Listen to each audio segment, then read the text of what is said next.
San Francisco, un santo de ayer y de hoy. Un programa a cargo de Fray Juan Ignacio Muro, de la Orden de los Frailes Menores. Conozcamos juntos a un hombre que al no poseer nada propio, poseyó por completo a Dios. San Francisco, un santo de ayer y de hoy. Comenzamos. Salto de gozo en el Señor, danzo de júbilo en Él, por su gran amor y su fidelidad, cantando y danzando voy. ¿Qué tal? Bienvenidos a su programa Francisco, un santo de ayer y de hoy. Gracias por estarnos acompañando, gracias por estar con nosotros. Hoy me dijeron que pusiera buena cara y trataré. Bienvenidos. Y bueno, ahora estamos el equipo completo porque gracias a Dios está uno de nuestros hermanos que está estudiando, terminó el primero de teología, Fray Elí, apoyándonos en la sacristía y por eso pudo venir Fray Miguelón. Pero bueno, aquí estamos. Gracias por estar con nosotros. Venga, Miguelón, saluda a nuestra comunidad que nos escucha. Pues bienvenidos.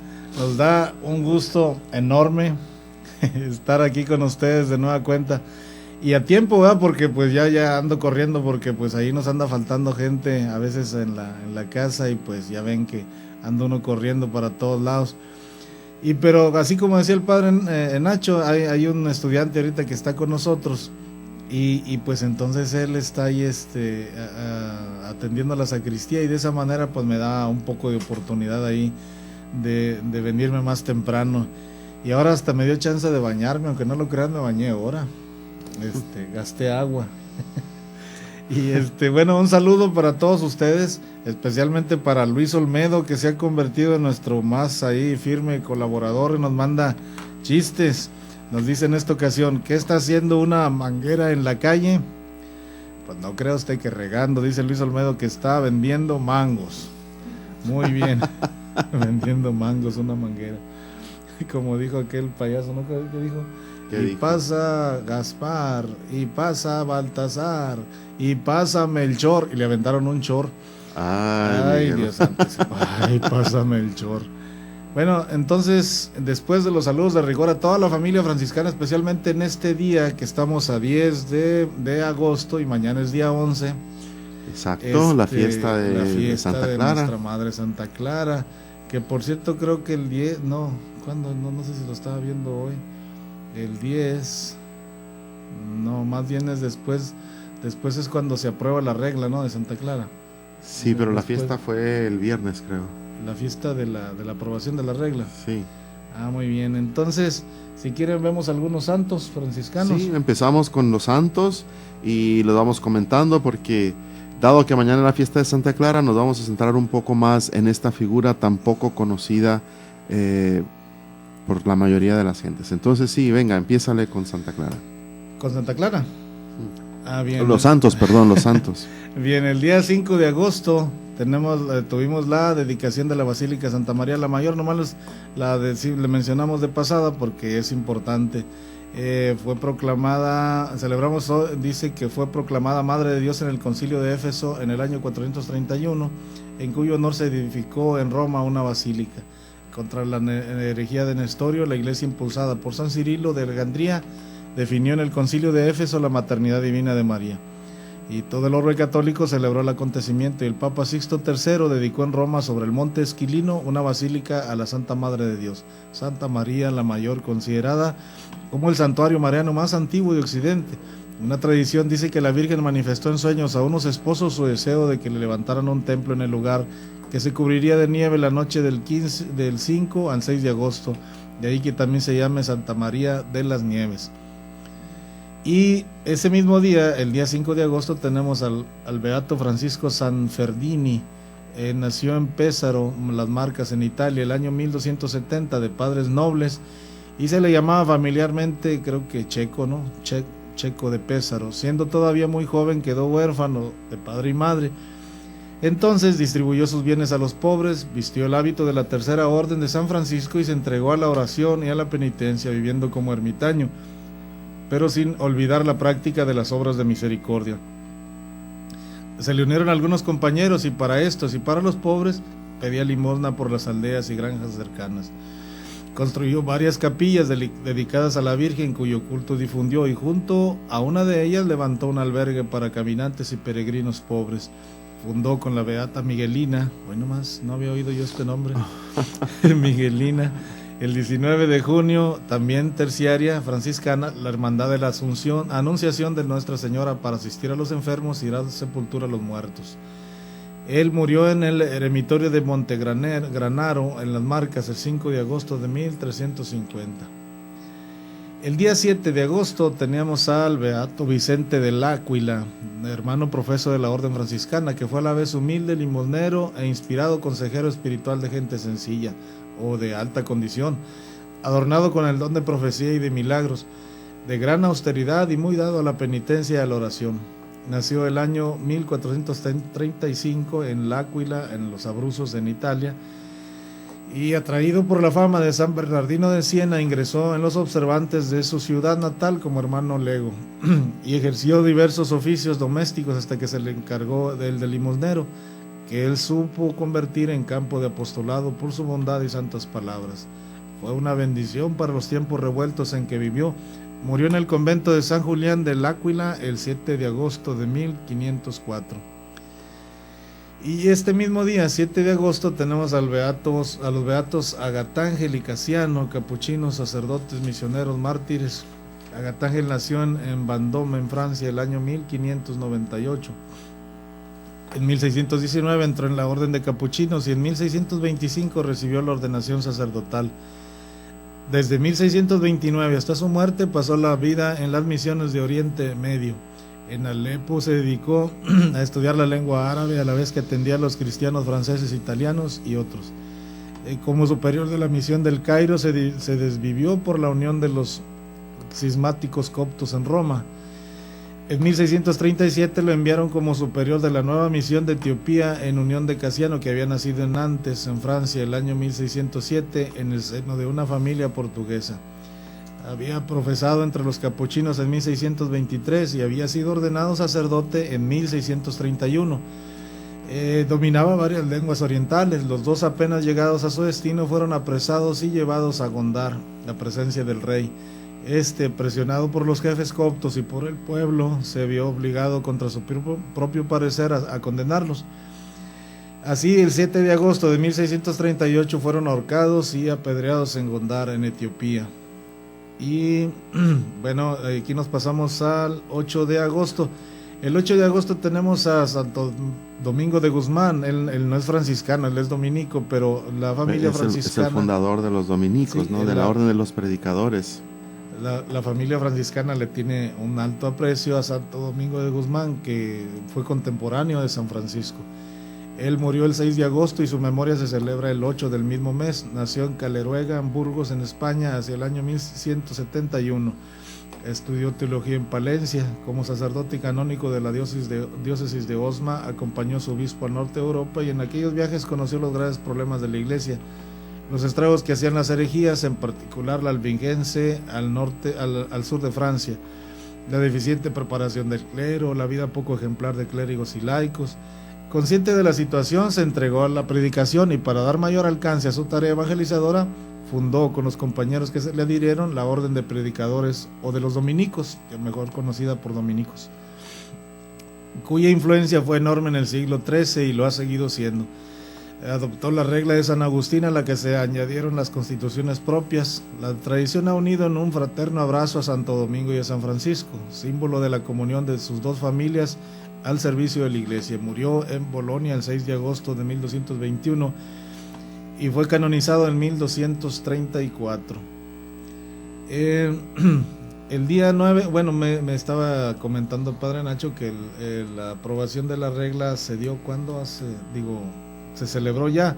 Aquí la tengo yo el 9 de agosto, dice que se aprobó la regla de Santa Clara, la regla redactada o dictada por Santa Clara en persona, la suya propia, fue aprobada primero por el cardenal Reinaldo en septiembre de 1252 y confirmada luego solemnemente por Inocencio IV el 9 de agosto de 1253, 2 días antes de la muerte de la santa. Poco antes el Papa había ido a visitarla y cuando salía el 10, un hermano menor llevó a Clara la bula papal. La santa, tomándola reverentemente, Se la llevó a los labios para besarla. Al día siguiente murió Clara y el pergamino pontificio se depositó en uno de los pliegues de su manto, donde permaneció ignorado hasta que casualmente se descubrió en 1893. Ahí tenemos el día 9 de agosto la aprobación de la regla de Santa Clara, que yo creo que ahorita vamos a abundar en comentarios acerca de ella y de todo este proceso en el que se vio para lograr la aprobación de la regla de ella, de Santa Clara. El mismo día, 9 de agosto, tenemos a Santa María Cope de Molokai. Ella nació en Happenheim, Alemania, en 1838. Al año siguiente, su familia emigró a Estados Unidos y se estableció en Útica. A los 15 años quiso entrar en el convento, pero tuvo que trabajar para ayudar económicamente a los suyos. En 1862 ingresó en las religiosas de la Tercera Orden de San Francisco de Syracuse, en Nueva York, en Estados Unidos. Trabajó para pobres y emigrantes en colegios y hospitales de su congregación, en la que asumió cargos de gran responsabilidad. En 1883 marchó a las islas Hawái para atender a los leprosos.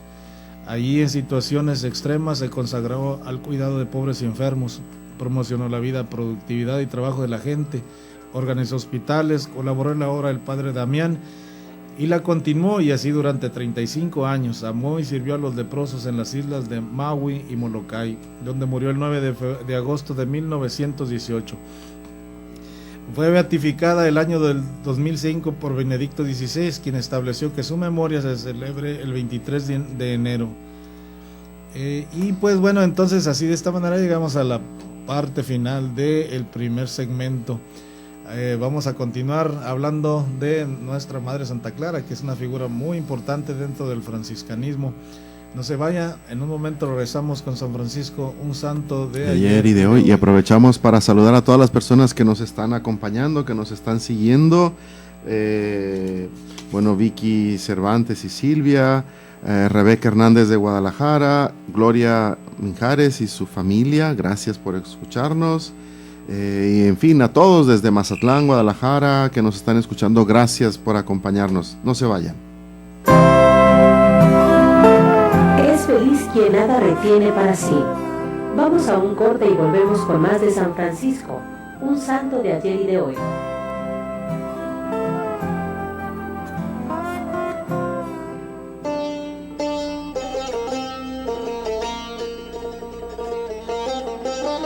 Gran viaje a Roma y Tierra Santa. Ven con nosotros, te invitamos. Del 27 de marzo al 6 de abril 2016. Conoce Galilea, Nazaret, Cafarnaún, Mar de Galilea, y renovaremos nuestro compromiso bautismal en el río Jordán, Jericó, Mar Muerto, Jerusalén, Belén, el Santo Sepulcro. Estaremos visitando la tierra natal de San Francisco de Asís. Si en Roma, estaremos en audiencia general con el Santo Padre, el Papa Francisco. Y con la seguridad de que Dios nos conducirá, el Padre Papías guiará este gran viaje. Para mayores informes, comunícate a los teléfonos 664-188-9606 o también 664-375-0980 del 27 de marzo al 6 de abril 2016. Anótate, ahora es tiempo. Gran viaje a Roma y Tierra Santa. Vive una experiencia espiritual inolvidable que cambiará tu vida y tu corazón.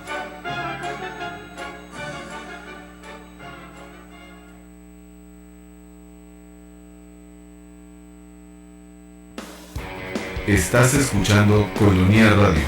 Son las 11 de la mañana, 15 minutos. Ya estamos de regreso en San Francisco, un santo de ayer y de hoy, con Fray Juan Ignacio Muro Arechiga.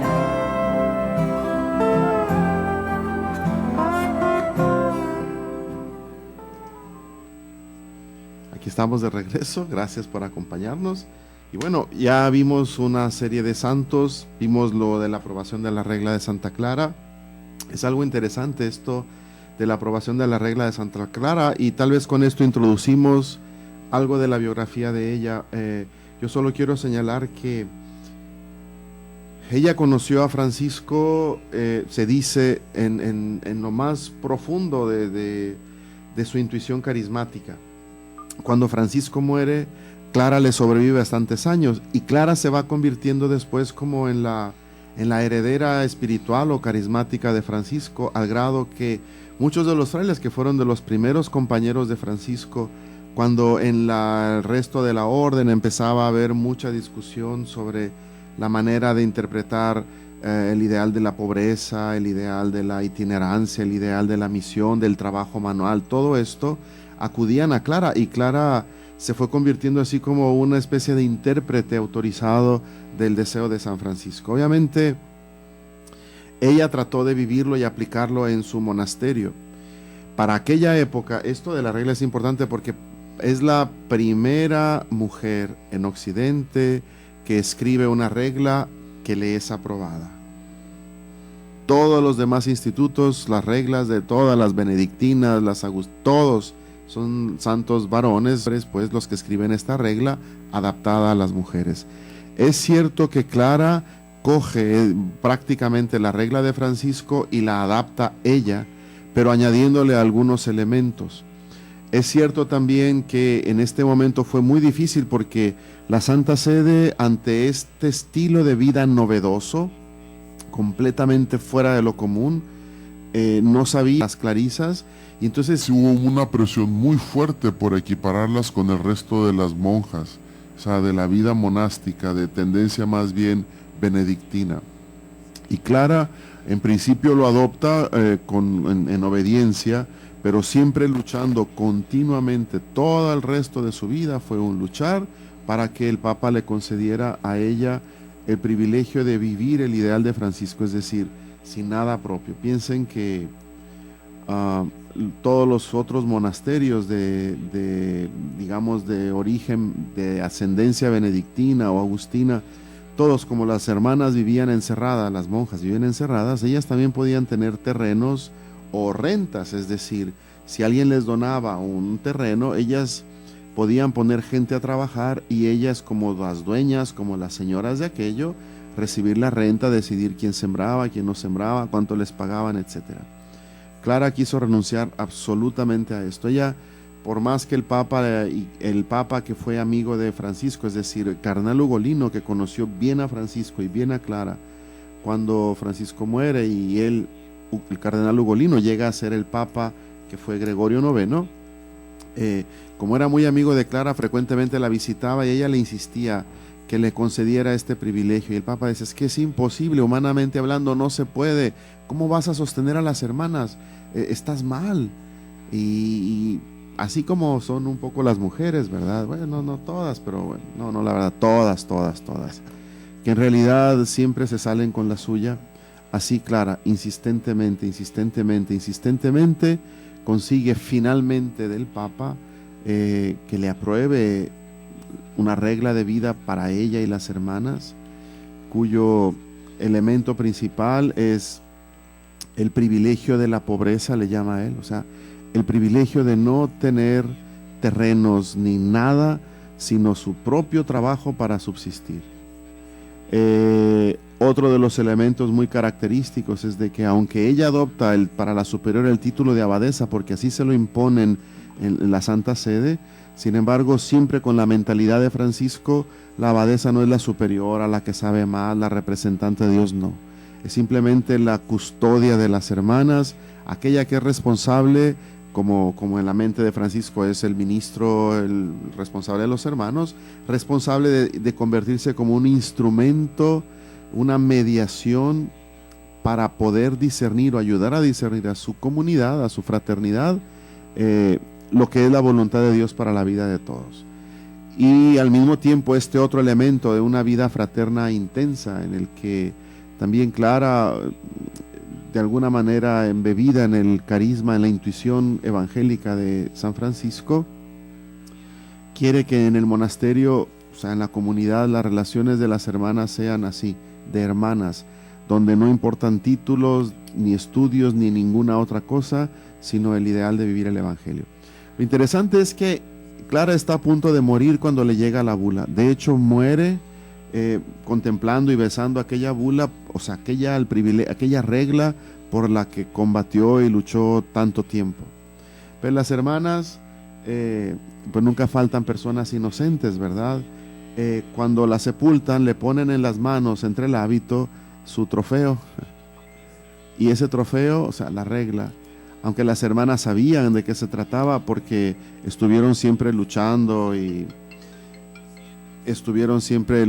esforzándose por llevar adelante junto con ella trabajar esta regla, el asunto es que pues la sepultan con la regla. Y esta regla no aparece visiblemente, o sea, empezó a convertirse en una especie de mito entre las clarisas hasta el año de 1893. Mientras tanto, las clarisas tuvieron que pasar un periodo por el cual la Santa Madre Iglesia, digamos lo que en su sabiduría las obliga prácticamente a equipararse con otras monjas, con toda la otra corriente monástica femenina. Y aunque hubo intentos siempre de renovar, entre ellos destacaría Santa Coleta de Corbie, por allá por el 1400, que ella dice que Santa Clara se le aparece y le inspira, y ella prácticamente, efectivamente, en sus constituciones hace una especie de forma de vida muy similar a lo que Clara quería, pero ella, Santa Coleta, no conocía la regla de Clara así, tal y cual.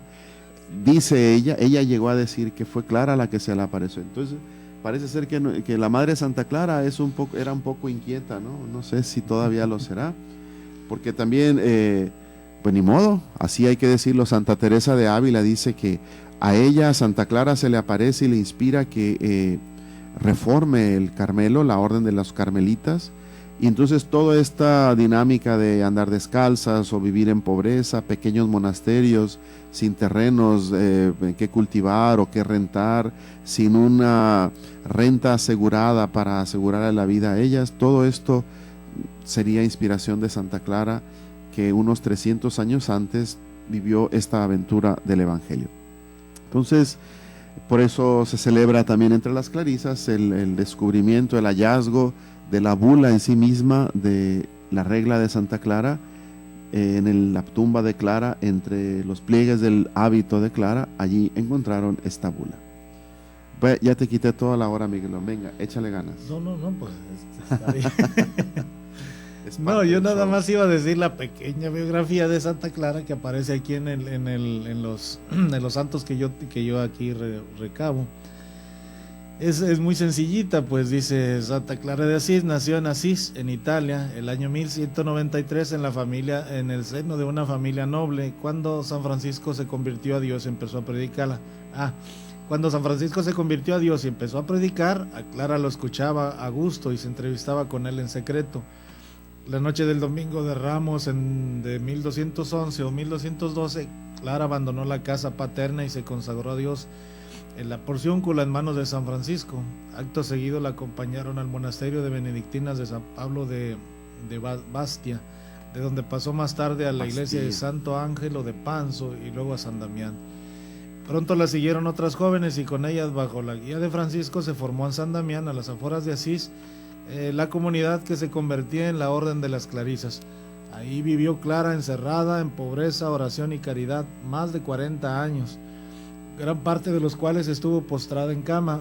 Fue la madre y formadora con su ejemplo y su palabra y de una gran familia monástica, parte esencial del carisma franciscano.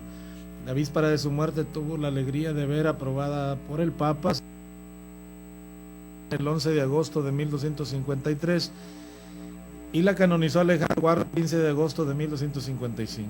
En esta pequeña biografía podemos ver esto que decían ya Nacho, ese afán, esa búsqueda, ese continuo ir tratando de encontrar qué era lo propio, lo que Dios le pedía, como decía Francisco. No me vengan con este santo, con este otro. El Señor me reveló a mí esto. Y esto se refleja aquí. Clara abandona su casa con todo lo que implica abandonar su casa en aquel tiempo, porque estamos hablando de pues la Edad Media, pues una mujer sola, escaparse de su casa. Dicen que se fue con una amiga de ella, que salieron por ahí por la puerta de donde sacaban los cadáveres de la casa, pues cuando moría alguien, no salía por la puerta principal, sino por una puerta que estaba ahí en un costado, por atrás, parece ser que era del castillo, y al parecer estaba lleno de telebrejos ahí, quién sabe cómo le harían para quitarlos. Piedras y todo eso, entonces por ahí prácticamente se escapó. Entonces vean ustedes a lo que se enfrentó, a lo que se empezó a enfrentar desde allí, es decir, a todo, como dice una escritora, no recuerdo cuál, muy, ¿cómo se llama? No me acuerdo. Pero dice... Chiara Augusta Leinati.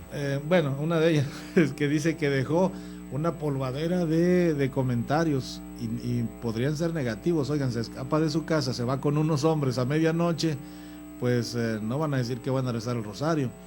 Pero lo cierto es que Clara no le importó todo eso. A semejanza de Francisco, supo enfrentar las adversidades, no le importó lo que dijo la gente. Ella confiaba plenamente en Dios, creía que aquello era de Dios y siguió ese camino. Francisco, pues a pesar de los pesares y no sé qué todo lo que digan los comentaristas, él realiza con ella un acto que era propio prácticamente como que del obispo, ¿no? Porque le realiza la tonsura y con ello lo introduce a la vida franciscana. Pero continuamos, no se vayan, un momento. No se vayan.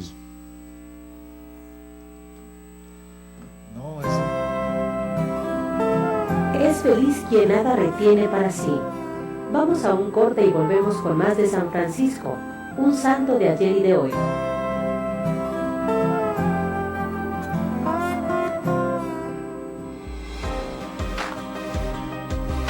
Club Campestre Jacume te ofrece lotes de 1000 metros cuadrados al noreste del municipio de Tecate. Excelente ubicación, cerca de El Hongo, terrenos planos, una oportunidad única, colindan con Estados Unidos. Acceso pavimentado a 11 kilómetros de la carretera Tecate-Mexicali. Cómodos planes de pago. En pago al contado, recibe una bonificación. ¿Te interesa? Te llevamos a verlos. Anímate. Para la familia, un estupendo lugar de descanso. Menciona que lo escuchaste en Koinonia Radio. Informes al teléfono 664-155-8918 con Juan Melendres. Club Campestre Jacume.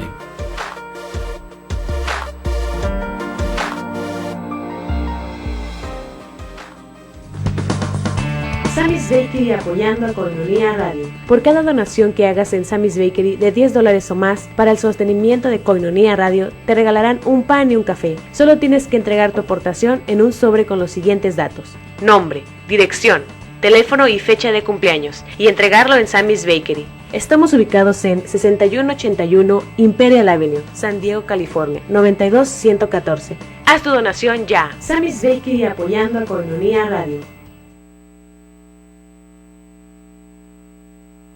1, 2, 3, 50. Así de sencillo es ayudar a sostener la evangelización. Koinonia Radio, alzando la voz para evangelizar. 3.50 pesos al día, para nosotros hacen la diferencia. 1, 2, 3, 50. Ya estamos de regreso en San Francisco, un santo de ayer y de hoy, con Fray Juan Ignacio Muro Arechiga.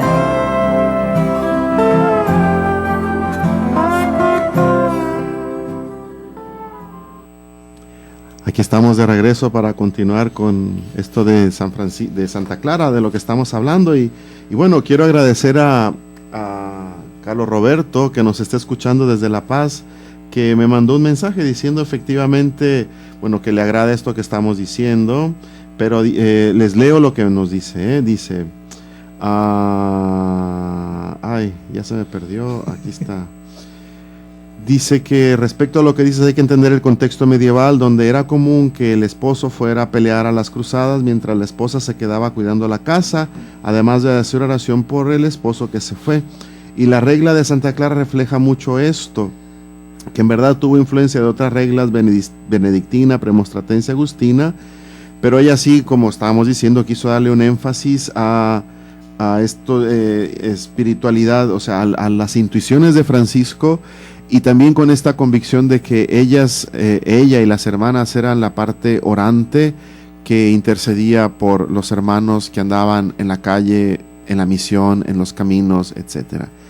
Y sí, efectivamente estoy de acuerdo con Carlos Roberto, que nos dice que para poder conocer la espiritualidad franciscana hay que conocer a Francisco y a Clara, que son como dos elementos que enfatizan el carisma de Francisco, el carisma original. Es cierto que hoy se habla mucho de carisma francisclariano, pero hay mucha discusión al respecto. No es el momento de entrar. Yo simplemente digo esto, que Clara sigue a Francisco. Clara sabe que ella se llama la plantita de Francisco. Clara dice que Francisco es su fundador. Francisco a ella le da mucha libertad, etcétera. Clara se embebe de las intuiciones de Francisco, por eso este gesto que nos comentaba Miguel es un gesto extraordinario. Una mujer de la nobleza que sale por la puerta de los muertos, como diciendo, renuncia a todo lo que era su vida, su estirpe, su sangre azul, sus otras posibilidades, y junto con esta mujer que la acompañaba, que era una de las criadas con la que la asistía a ella y con la que se pone de acuerdo, quitan todas aquellas piedras y ellas, como los cadáveres de la familia, salen por esta puerta de los muertos, que por lo demás daba hacia la parte de atrás de la casa, y entonces se emprenden el camino en medio de la noche a bajar 5 kilómetros hasta la Porciúncula, y allí, esperada en medio de aquel bosquecillo en la oscuridad por Francisco y los hermanos, ante el altar ella se arrodilla, pide evangélico que Francisco y los primeros hermanos estaban viviendo, y allí, como un gesto de ser admitida a la vida del evangelio, Francisco le corta el cabello y le ponen una túnica como la que ellos usaban y un velo que quién sabe debe haber sido un trapo que encontraron por ahí, porque pues no creo que Francisco y los otros hayan tenido velos, ¿no? Con todo, es este gesto valiente, este gesto también heroico, este gesto decisivo, este gesto de saber qué es lo que ella quería, y entonces, entusiasmada con lo que había empezado a ver en Francisco, ella dice: yo también soy de aquí, yo también entro a este proceso. Y bueno, pues es el inicio de una larga vida. Clara vivió mucho más tiempo que Francisco, ciertamente que ella era más joven que él, pero bueno, vivió. Y entonces, por eso les decía en el otro segmento, que cuando Francisco muere, Clara, a los ojos de muchos hermanos, sobre todo los primeros hermanos de Francisco, se convierte como en la custodia de la esencia del carisma, la intérprete autorizada de lo que Francisco entendía por pobreza, por fraternidad, por vida del evangelio, por trabajo manual, y por esta fraternidad que tenía que llevarse, tenía que complementarse entre los hermanos y las hermanas. Solo que, bueno, las circunstancias históricas eran esas. Generalmente la mujer no contaba, pues de hecho no contaba hasta principios del 1900, ¿no? Pero en aquella época, pues menos. Ella tenía que estar en su casa, en su rincón, obediente, calladita, se veían más bonitas y demás.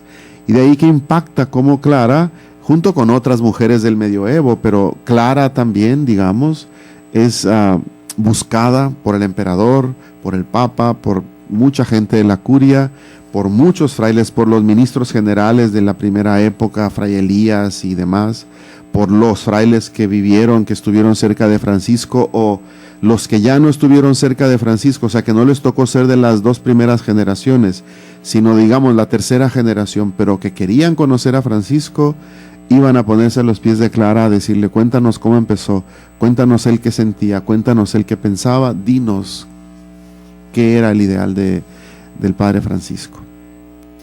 Miguelón, next. Continúo.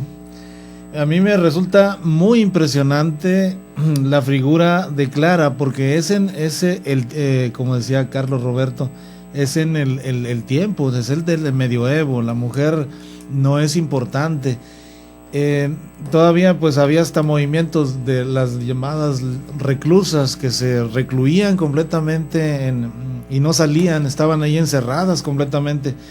Clara hace eso también, encerrarse, pero lo que me impresiona es el carácter férreo de mantenerse firme en lo que San Francisco le dijo, y sobre todo enfrentarse hasta el mismo Papa, porque el Papa le dijo: Clara, hay un pasaje por ahí en los escritos que dice que el Papa le dijo: si tú quieres, yo te dispenso del voto. y ella le dijo, no, yo no quiero, señor Papa, yo no quiero ser dispensada del seguimiento de Jesucristo, de nuestro Señor Jesucristo. Ella lo quería seguir así precisamente como lo recibió de San Francisco, pobre, el seguimiento pobre, desasido de todas las cosas, y este proceso, pues decía hace un momento, fue lento, fue callado, fue en el interior de su corazón, en el encuentro personal con el resucitado, con Jesús, pobre y obediente en la cruz, que le fue mostrando el camino a seguir, que le fue dando fuerzas para enfrentarse a todas las situaciones adversas que se venían, a las situaciones de carencias y de todo eso, afrontarlas con dignidad, con entereza, y saberlo comunicar a sus hermanas, porque sus hermanas permanecieron también ahí firmes en aquella fe que ella les iba transmitiendo. Y esto de luchar por la regla, pues hay escritos y más escritos de grandes autores que hablan de todo este proceso que fue llevando la regla, que le querían imponer una, que le querían imponer la otra, y que ella luchaba y luchaba y luchaba hasta que por fin, teniendo ya en sus manos aquel, como dice el padre Nacho, el trofeo de esa grande, de esa larga, de esa prolongada lucha, muere con ese trofeo en sus manos, con el trofeo de la regla ya aprobada por el Papa. ¿Quién era? Benedicto iba a decir. Honorio III. Honorio III. No, era el Papa Honorio III el que aprobó la regla de Santa Clara. Y entonces les decía, me resulta a mí bastante impresionante ese afán de Santa Clara de permanecer fiel a los ideales de Francisco, sobre todo también porque en aquellos tiempos, ya muerto San Francisco, ya en la orden hay algunas tendencias medio a mitigar un poco el rigor de la regla, de aceptar privilegios dentro de la orden. Ya se están dando estas fricciones, y es quizá también en este ambiente en el que dice pues el padre Nacho que muchos de ellos recurrieron a Clara para beber ahí de la fuente, porque pues sí es cierto, se habla de una espiritualidad Francis clariana, dice el Papa Juan Pablo II, lo dijo en algún momento dado, el hoy San Juan Pablo II, dijo que no podremos nunca separar este binomio Clara Francisco, Francisco Clara, porque es una espiritualidad que se complementa. Y precisamente mañana celebramos a Santa Clara, nuestra madre. Yo me gusta mucho decir que es nuestra madre Clara, porque también de ella hemos recibido lo que es la espiritualidad franciscana en sus orígenes. Pues muy bien. Los dejamos un poco con esta inquietud. La próxima semana, en el próximo programa, continuaremos con algunos de los elementos de Clara, pero a nosotros nos interesa también seguir insistiendo en esta cuestión de la encíclica del Papa Francisco sobre el cuidado de la creación. Quiero decir esto, espero que no suene feo, pero ya la otra semana insistíamos que de pronto nosotros somos criaturas extrañas. Nos gusta andar buscando cosas fuera de lo común, que si el tercer secreto de Fátima, que si no sé qué, perdón que lo mencione cada rato, porque a mí me parece una situación verdaderamente inútil cuando tenemos el Evangelio y no profundizamos en la Escritura, cuando tenemos un montón de otras posibilidades a mano. Por ejemplo, esta encíclica del Papa Francisco dirigida a toda la humanidad, a todas las personas que habitamos en este planeta. Y es curioso que los periódicos comentan, unos critican, otros alaban, los ateos, otra gente de otras religiones están atentos a lo que, en este caso, a este documento, esta encíclica del Papa Francisco, y entre nosotros no hay tanto eco. Es cierto que la iglesia es una casa común, es para todos, y hay diferentes sensibilidades. Hay personas que, pues no están habituadas a leer y, viven una espiritualidad muy sencilla, que también es buena, pero en estos tiempos en que la mayoría de la gente se cuestiona, se inquieta, somos buenísimos para criticar, para decir, yo esto no estoy de acuerdo, a ponernos al centro como medida de todo lo que existe, incluso de la fe de Dios y todo lo demás, y no nos interesamos por conocer qué es lo que se está dando hoy en la iglesia, cuáles son los lineamientos que está pidiendo la iglesia. Y entonces esto a mí me parece que es una grave deshonestidad de muchos de nosotros. De ahí pues la invitación a que lean la encíclica del Papa Francisco, esta y todo lo que se ha ido publicando, desde el documento de Aparecida y antes. Pero eso nos terminó el tiempo. No se vayan, ahora continuamos. Es feliz quien nada retiene para sí. Vamos a un corte y volvemos con más de San Francisco, un santo de ayer y de hoy.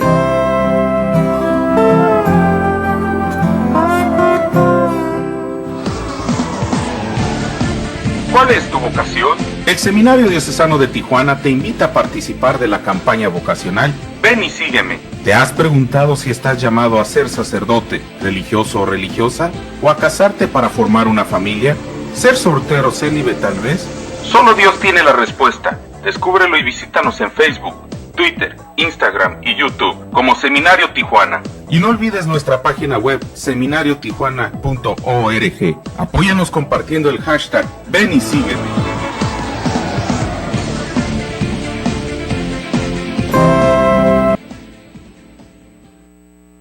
Uno, 2, 3, 50.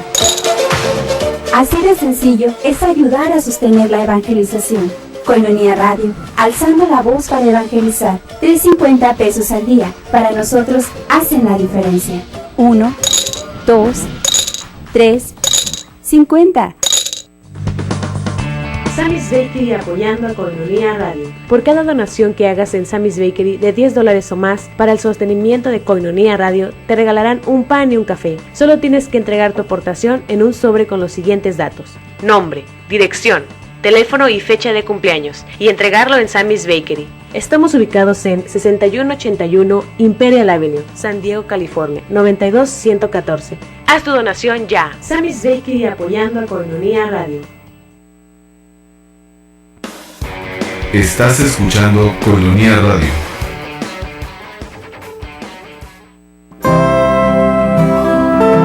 Ya estamos de regreso en San Francisco, un santo de ayer y de hoy, con Fray Juan Ignacio Muro Arechiga.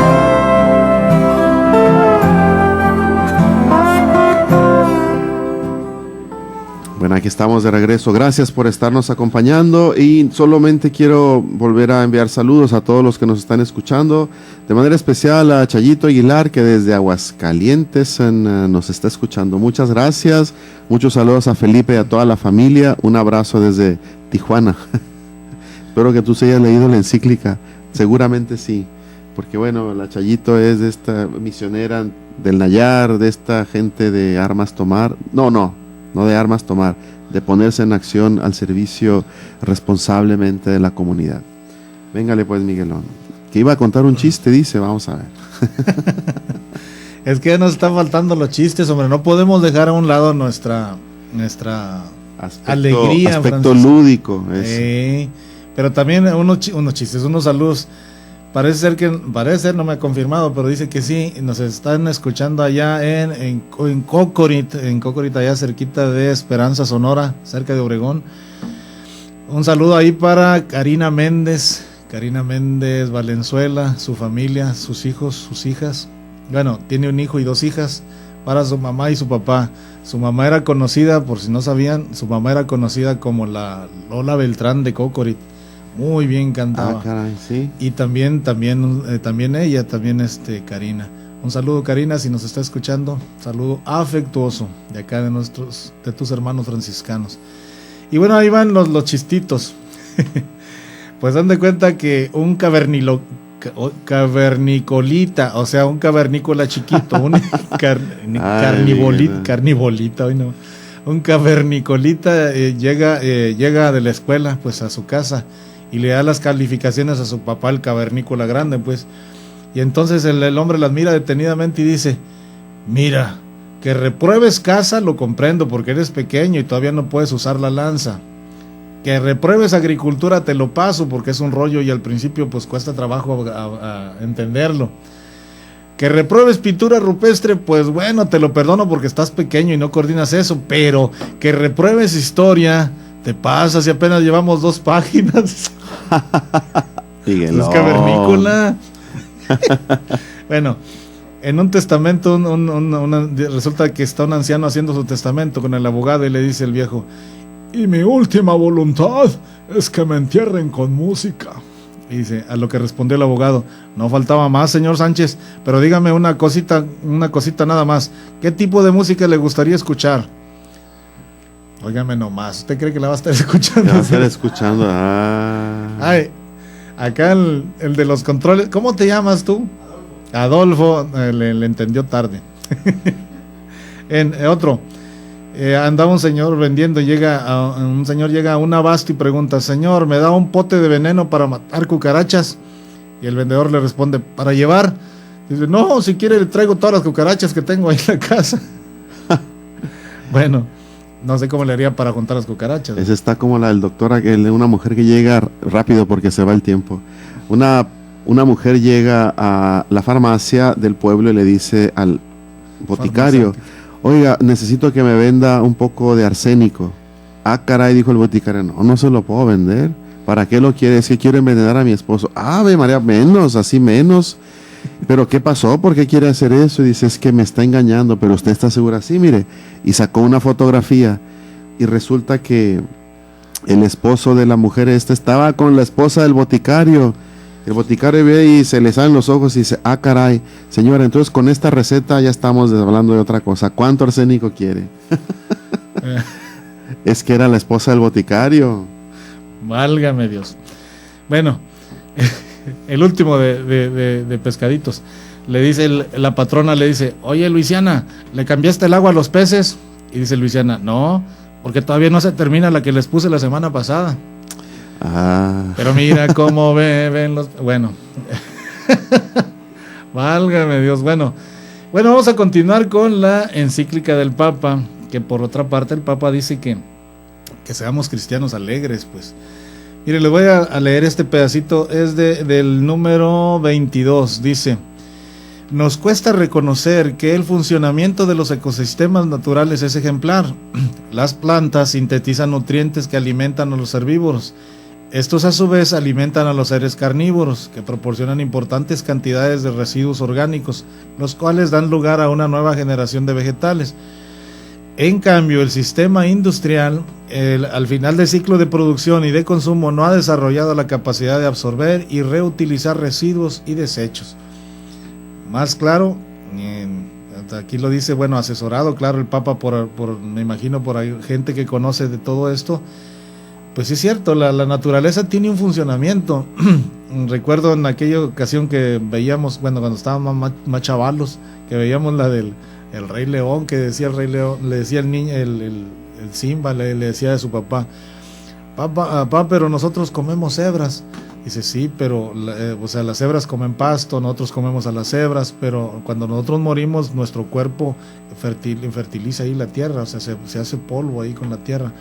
Entonces este es el ciclo de la naturaleza. Lo que pasa es que por una parte nosotros hemos ido acelerando estos ciclos de tal manera que no se puede recuperar la naturaleza, y desgraciadamente estamos llegando a pérdidas estamos pasando por muchas pérdidas que pues sencillamente lo notamos, pues las revistas a veces nos hablan de que se perdió una especie, de que se van perdiendo especies aún vegetales por contaminación y por todo ello.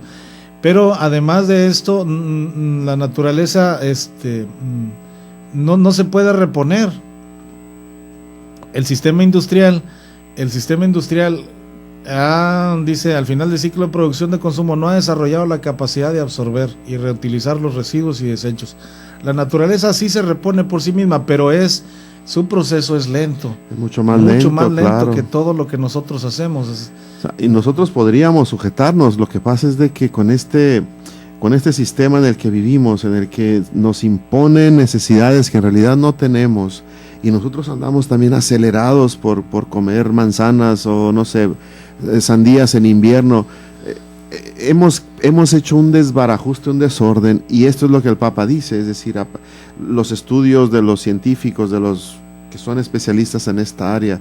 Sí, la Tierra tiene sus ciclos y se va reponiendo con cierta lentitud porque lleva un proceso, y nosotros, al querer acelerar, estamos violentando estos procesos y vamos a llegar a un punto en el que de tal manera violentamos esta manera de reponerse, de rehacerse de la Tierra, que vamos a llegar a un límite, o sea, donde ya no se va a poder reponer, y esto va a provocar todavía un caos más grande del que en realidad ya existe. Toda esta basura, todos estos cambios climáticos, la falta de agua, en fin, la tremenda injusticia que significa que ciertos países inviertan en tecnología para andar allá viendo las estrellas, cuando aquí hay gente que no tiene, como dice el Papa Francisco a propósito de la necesidad del agua en el capítulo 2 de la encíclica. Dice, el agua es esencial para la vida del hombre.